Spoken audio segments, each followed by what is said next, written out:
My guest on this episode of Suds Search is Colan Nielsen, Vice President of Local Search at Sterling Sky. Colin is considered one of the leading local SEO experts in the world.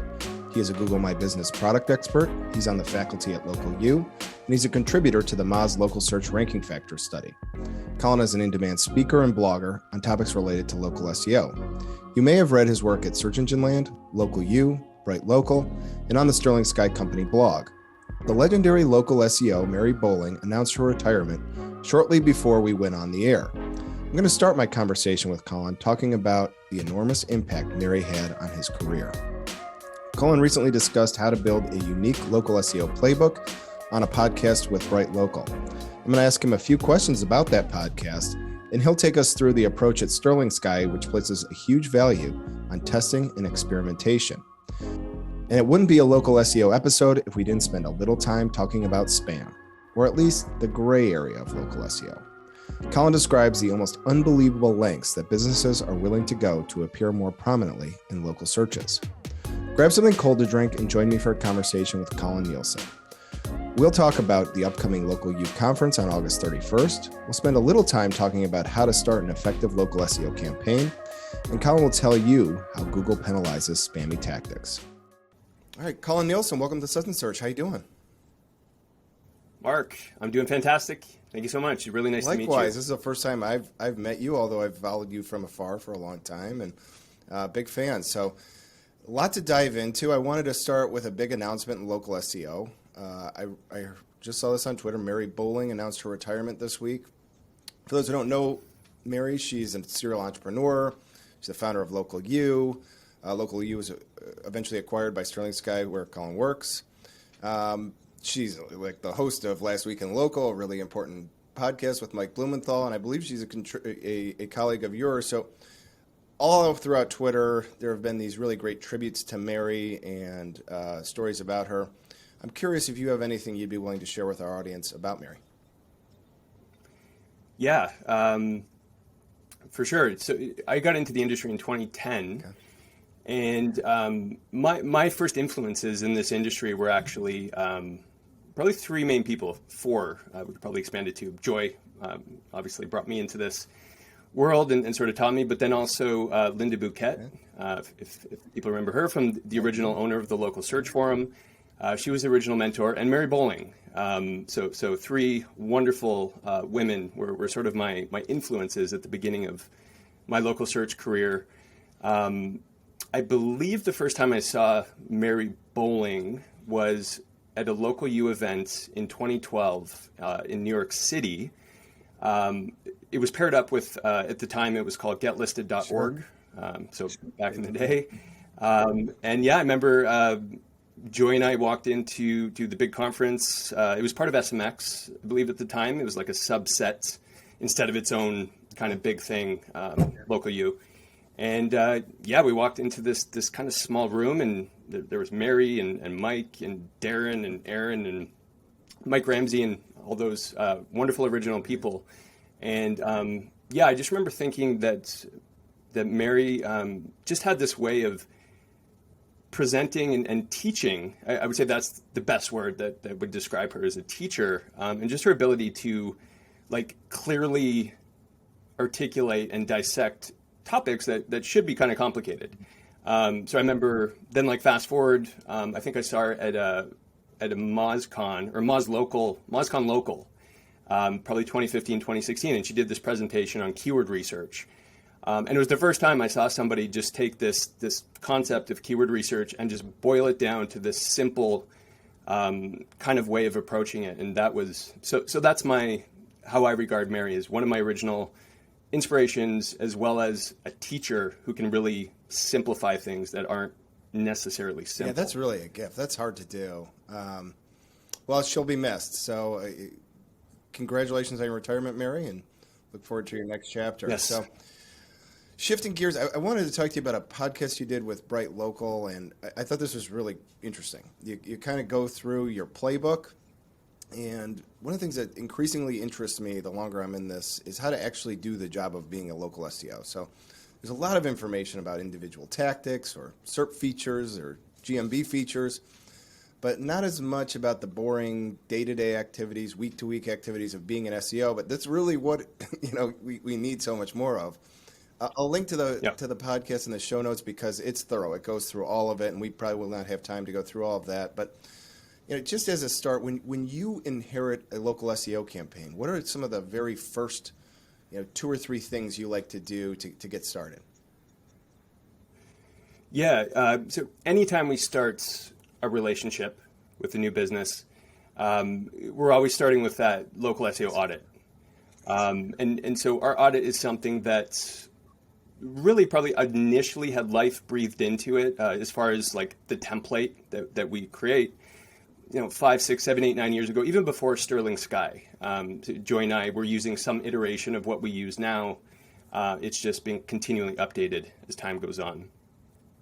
So we always start with that audit, and I always say the audit serves multiple purposes. So one, it creates the action plan, right? So it gives us a chance to look under the hood. Because if you dive right into an SEO campaign without doing that initial look, it's like, well, you're just going to be doing all the looking under the hood eventually anyway. So why not do all of that initially, put the plan together?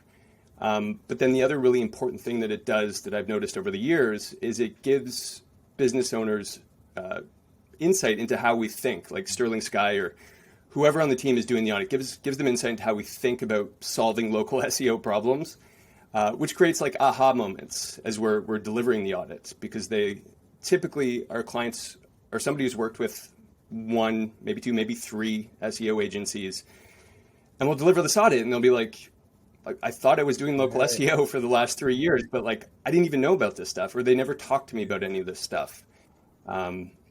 So that's the starting point. It always starts with the audit. Well, awesome. And I think there's a lot of this foundational work that you do. And again, you go through it into detail it's about 3 months of this. It seems like there is this important inflection point after 3 months, like 4 months on, where you get into more of an action plan, maybe more repeatable processes. First of all, did I frame that correctly? And if I did, what are some of the components of that typical strategy months 4 and onward?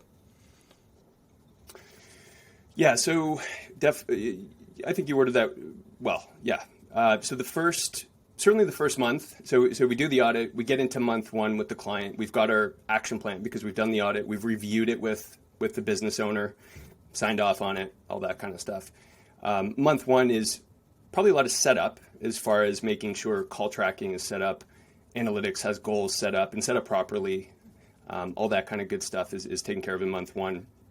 But then we're really starting to look for what is the low-hanging fruit stuff that we discovered in the audit that we can knock off right away, right? And a lot of that stuff I consider, I don't necessarily agree with the old adage about SEO taking forever. I think in certain circumstances it does take a long time if we're talking about massive websites or huge national campaigns. But I think when it comes to local, you can identify those things that are going to be fairly low effort, high impact. Say you discover that they're ranking number 5 across their market for a core keyword or maybe a longer tail keyword. That presents a pretty good opportunity because you're only 2 spots away from getting into the 3-pack. And maybe there's some spammy competitors ahead of them. Maybe there's a couple internal links that you can be adding from their GMB landing page to an interior page that can just pop it, 2 spots, whatever it may be. So those are the types of things I would say we're sort of squaring away in the first 3 months. And then beyond that, we start to work on some of the medium and lower impact stuff that we found in the audit, but still very important. And then as we get beyond that, and we've kind of covered a lot of stuff that we initially identified as to-dos from the audit, that's where we really start getting into creating new tasks on an ongoing basis based on a couple different things. So one would be based on our own testing.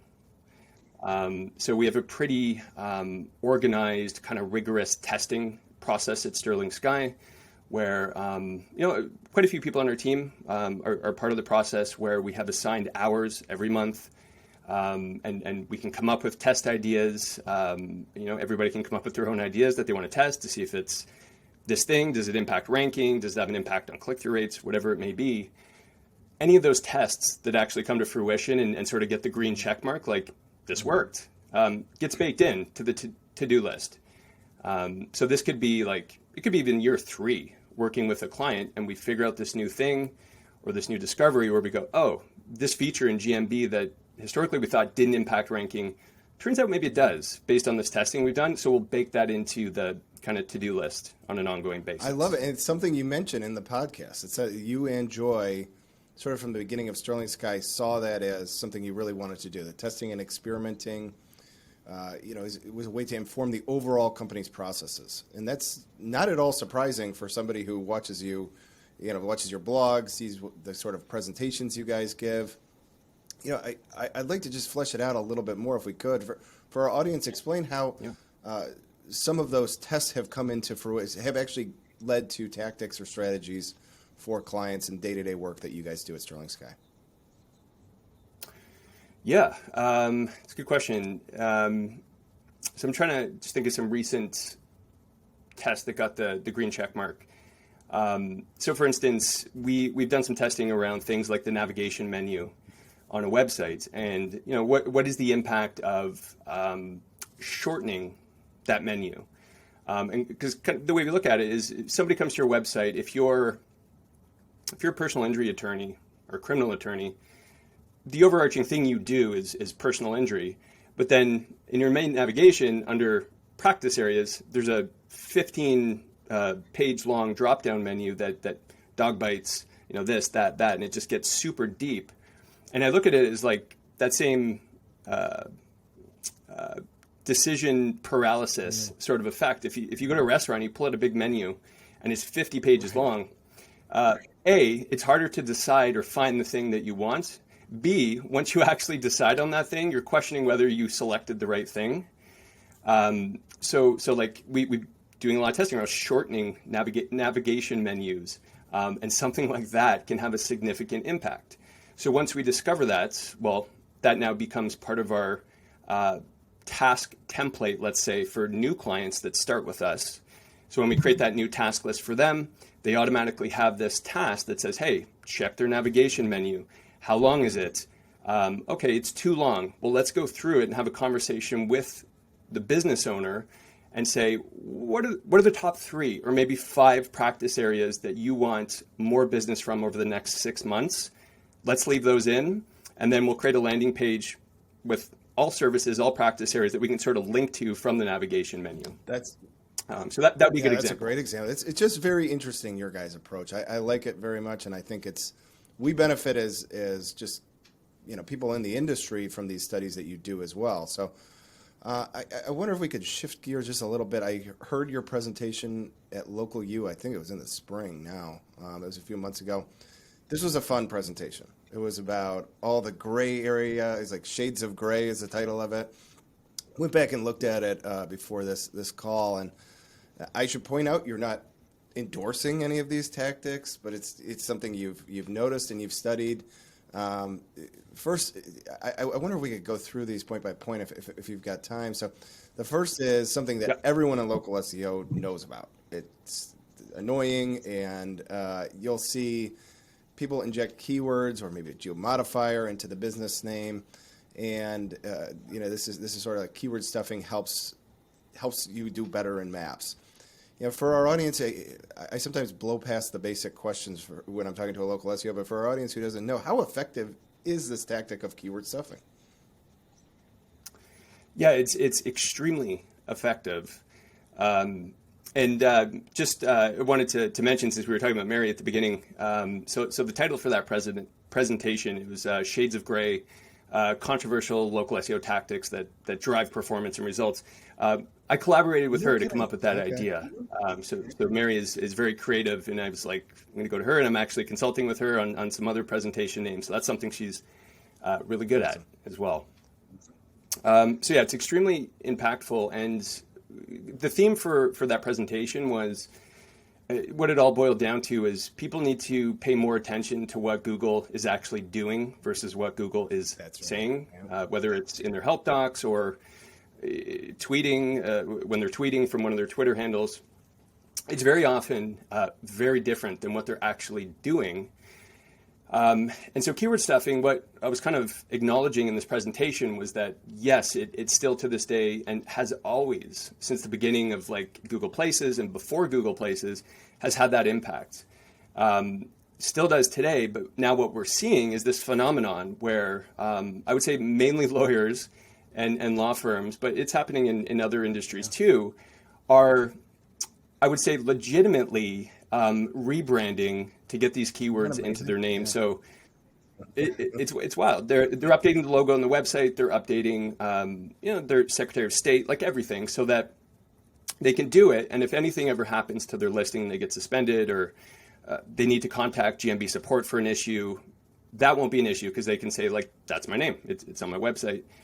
And as far as Google's concerned and how they act and how they deal with these things, through my experience, they seem to be totally fine with that, as long as your real world reflection of the name matches GMB. And it seems to be, real world seems to mean your website, your signage, it's your location if you're a brick and mortar. And they seem to be totally cool with that. The problem is that we're now getting to a situation in certain markets, and the one I highlighted in the presentation was the personal injury market in San Diego, where almost every attorney has rebranded legitimately to get the keywords in. So now you have this like robotic kind of, I use an example of like stormtroopers, like everyone looks like a stormtrooper. So it's benefited you in some way for Google. Maybe it increased your ranking, but now everybody's doing this. It sort of neutralizes. So you lose the ranking benefit, and now you have this branding sort of conundrum. Oh, it's beautiful. Yeah. That's really going down the rabbit hole on that. That's awesome. Here's another fun one. One business, 3 physical locations, 16 listings. How does this work, and what are the pros and cons of this tactic? Yeah, so that one I highlighted was a situation where the business had set up all those extra GMBs outside of those 3 physical locations. So they were allowed to have those. Yeah. That's fine. Then they set up 15, 20, however many more it was, at employees' houses, essentially, is what it seemed to be. And what I was saying was that this is happening. Obviously, I'm not suggesting this as a tactic, but it's very, very difficult for Google to know, to really understand if a listing is set up at a partner of the business. Because let's say you have 2 partners in a business, Google is okay with you choosing which partner's address to set up your location at. So if you're setting it up in employees' homes, how in the world can they detect that? But then what it always comes down to is, look, this may work for a bit, but you're just going to run into challenges. It's not sustainable.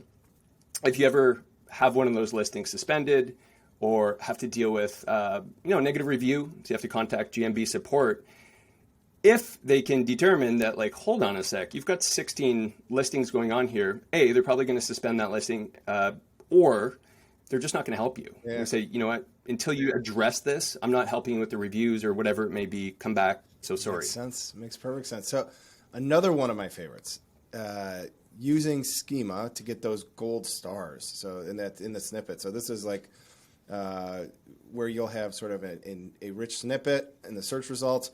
How does this thing work? Yeah, so that was the one that, out of all the examples, there was the greatest gap, if you will, between when Google said something and then when they actually did what they said they were going to do. This is the best example. I agree. Yeah. So it, I can't remember the exact date, but there was a 2-year gap between when Google said we're deprecating, the stars are no longer going to show for these schema types, et cetera. So a lot of people just stopped doing it or trying to take advantage of that because Google spoke. But for the next 2.5 years, they continued to work. They would show in the search results for certain schema types, not all, because there's review schema, there's a product schema, which has a review, that you can nest reviews under it. And yeah, it's like, because those stars have such a dramatic impact on click-through rates, if you chose to listen to what Google said at the time and not observe what Google was actually doing, you would have lost out on 2 years worth of additional clicks when some of your competitors were still doing it too. So that was the perfect lesson of watch what Google does. That's awesome. Well, there's one bonus. If you're a fan of the Sterling Sky blog, you can go and read your blog about practitioner listings. And so this is the case where, let's say you're a law firm or a medical practice, and then you want to create listings for each of the individual practitioners. How are people using this in maybe gray hat ways? Yeah, so this one I would classify this as one of the ones where there isn't an explicit rule in the guidelines. They do talk about practitioner listings, and there's some suggestions in there. A few of them are explicit suggestions, but when it comes to the concept of, so the article I think you're referring to, which I published Correct. after the presentation, was the idea of solo practitioners. And the sort of generally understood rule with them is that you can have one listing if you're like one dentist or one doctor or one lawyer. So the listing would, in effect, would represent the practice and you as the individual. But what we do and what we've suggested, because it works really well, and Google, in our experience, seems to be totally fine with it, right? And so this is a good point too, is I base a lot of my understanding not just on the guidelines, because they're pretty vague in a lot of ways, but also on my interactions with Google. So whether it's Google Supports or through the Product Experts program, you get some additional insight. And Google seems to be totally fine with a solo practitioner having a listing for the practice and then a second one to represent himself. And certainly we've worked with businesses before. When we started working with them, they had the two listings, and we went through the process of actually asking Google if we can merge them together. And more often than not, they won't do it anyways. They just go, it's not a big deal. Like, you're a solo practitioner, have the extra listing. It's not going to harm consumers, right, or anything like that. So that's a good strategy to take advantage of, because we know the primary category is the most influential. So let's just say you're a facial plastic surgeon. So this is a real world example, who also happens to do hair transplants as part of it. Well, Google has a plastic surgery category, and there's a few that sort of fit into that bucket, so you can rank for those things. Rhinoplasty searches will get triggered for that category, for instance. But you're not going to rank for the hair transplant stuff, because the guys in that world probably are only doing hair transplants, and that's their primary category. So if you can break off a practitioner listing with the hair transplant category, you can actually compete for that service that you offer. It's like you have two primary categories. It's great. Well, awesome. Well, I think one of the things I'm increasingly concerned about, I was talking to Jason Brown about this at PubCon, but there's this perception that if you run afoul of Google's guidelines, let's say you didn't rebrand, but you just stuffed keywords into your headline, into your business name, I'm sorry.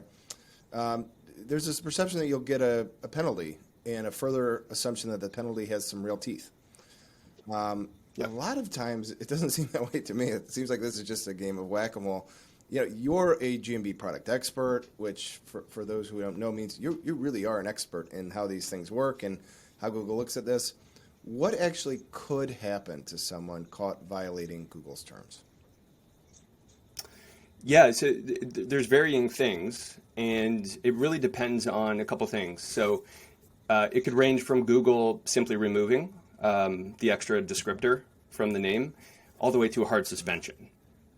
And when I did an actual case study on this was two and a half years ago, the pie sort of broke out into, like, all the listings that I looked at, something like 20% ended up with a soft suspension, 20% a hard suspension, and then the rest, like, Google just didn't do anything with, or something like that. And what it really comes down to is, how spammy is the keywords that you're adding. So as far as Google's concerned, from my experience, there's a huge difference between a personal injury lawyer adding 10 keywords to their business name and a hair loss doctor working at a dermatology clinic who just adds hair loss doctor to their name because that's what they do, and how else are people going to really know? Like, it's valuable for the consumer to know that. So there's that spectrum, which Google definitely hasn't been explicit about, like what that spectrum is. So it's just more through, like, learning through experience. And then also, if you have a competitor, if one of your competitors works with a marketing agency that does spam fighting and that's part of the process, and they're reporting people to Google, that can sort of speed up the process of you getting suspended. Because if someone reports you, usually I see if somebody's really onto you and they report you 3 times to Google and you keep adding it back, they report you, Google removes it, you keep adding it back, that situation will likely end up in a suspension. Okay. Well, very good. Well, listen, this is like, you are like the 3rd or 4th person I've had on the show from Sterling Sky. So thank you, Sterling Sky, for generously coming on Suds Search and your support. And thanks for having me. And I got my beer here, just for everyone. Just what time is it? 11 o'clock here in Toronto. So this is ginger beer, just so everybody knows. Good old ginger beer. I think one of the things that says to me, though, is it speaks to how much you guys all do for the industry. I know you have some things coming up as an agency and with Local U at the end of the month. We're filming in middle of August, and the end of the month is the Local U Advanced. Yes. What should our audience be on the lookout for from Sterling Sky, Local U, all the other things you have going on?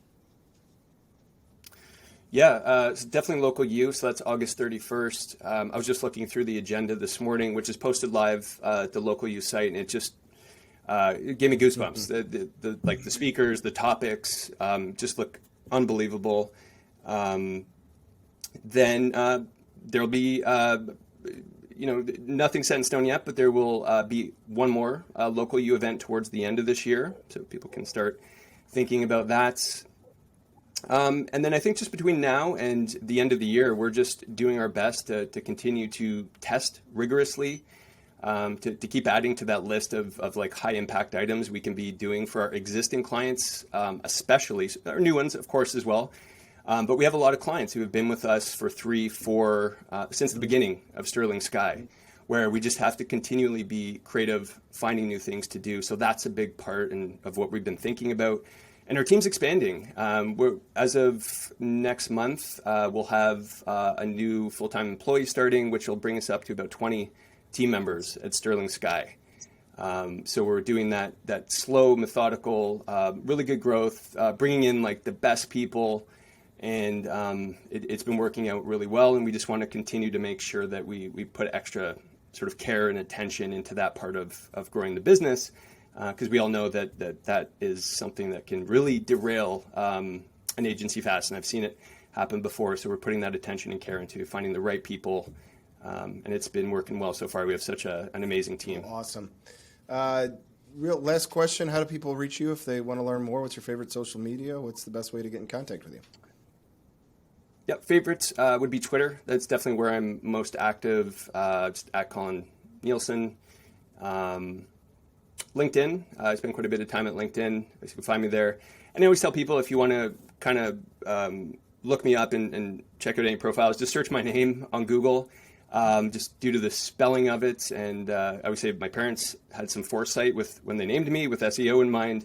I've got the first page or so covered. It's got my LinkedIn profiles, Twitter, all that kind of stuff. So yeah, just Google my name. Awesome. Well, Colin Nielsen, this has been great. Thank you for coming on. I'm going to give you a virtual cheers before I sign off. Cheers. We'll be back next week with another episode of Suds Search. See you soon. Thank you so much, Mark. Bye. Take care.